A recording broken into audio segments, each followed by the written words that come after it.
ଶୁଣିବାର ଅଭ୍ୟାସ କରନ୍ତୁ। କାରଣ ଦେଖେଇ କହିବା ଲୋକ ଏଠି ବହୁତ ଅଛନ୍ତି। ହସିବା ଅଭ୍ୟାସ କରନ୍ତୁ। କାରଣ କନ୍ଦାଇବାକୁ ପ୍ରଯତ୍ନ କରିବା ଲୋକ ଏଠି କମ୍ ନାହାନ୍ତି। ଉପରକୁ ଉଠିବାକୁ ଆଦତରେ ପକାନ୍ତୁ। କାରଣ ଗୋଡ଼ ଟାଣିବାକୁ ଲୋକ ଏଠି ଚାହିଁ ବସିଛନ୍ତି। ପ୍ରୋତ୍ସାହିତ କରିବାକୁ ଅଭ୍ୟାସ କରନ୍ତୁ।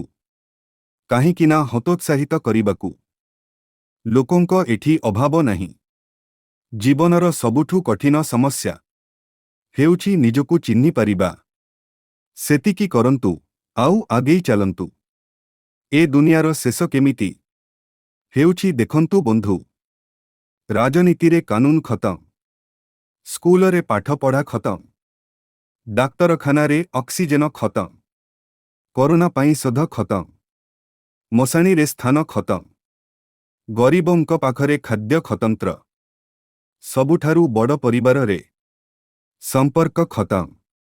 ଏ ଦୁନିଆରେ ବଡ଼ ଅଜବ ଘଟଣା ଘଟିଥାଏ ବନ୍ଧୁ।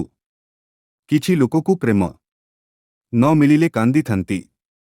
କିଛି ଲୋକକୁ ପଇସା ନ ମିଳିଲେ କାନ୍ଦିଥାନ୍ତି। କିନ୍ତୁ କିଛି ଲୋକକୁ କେବଳ ଦୁଇ ବେଳା ଖାଇବାକୁ ନ ମିଳିଲେ କାନ୍ଦିଥାନ୍ତି। ଯାହାର ମନ ପବିତ୍ର ଥାଏ ସେ ଈଶ୍ୱର ନ ପୂଜିଲେ ମଧ୍ୟ ଈଶ୍ୱରଙ୍କ କୃପା ତା ସାଥିରେ ରହିଥାଏ। ଯେଉଁ ମଣିଷର ମନ ଅପବିତ୍ର ଥାଏ ସେ ମଣିଷ ନିଜ ପାଖରେ ଈଶ୍ୱରଙ୍କର ମୂର୍ତ୍ତି ରଖିଲେ ବା ପୂଜିଲେ ସେ ଭକ୍ତିରେ କୌଣସି ମୂଲ୍ୟ ନଥାଏ। ଏ ମଣିଷ ସର୍ବଦା ନିଜର କର୍ମ ଅପେକ୍ଷା ନିଜର କାଳ୍ପନିକ ଭାବନାକୁ ଅଧିକ ପସନ୍ଦ କରିଥାଏ। କିନ୍ତୁ କାଳ୍ପନିକ ଭାବନାରେ ବିଭୋର ହୋଇଯିବା ଭଲ ନୁହେଁ।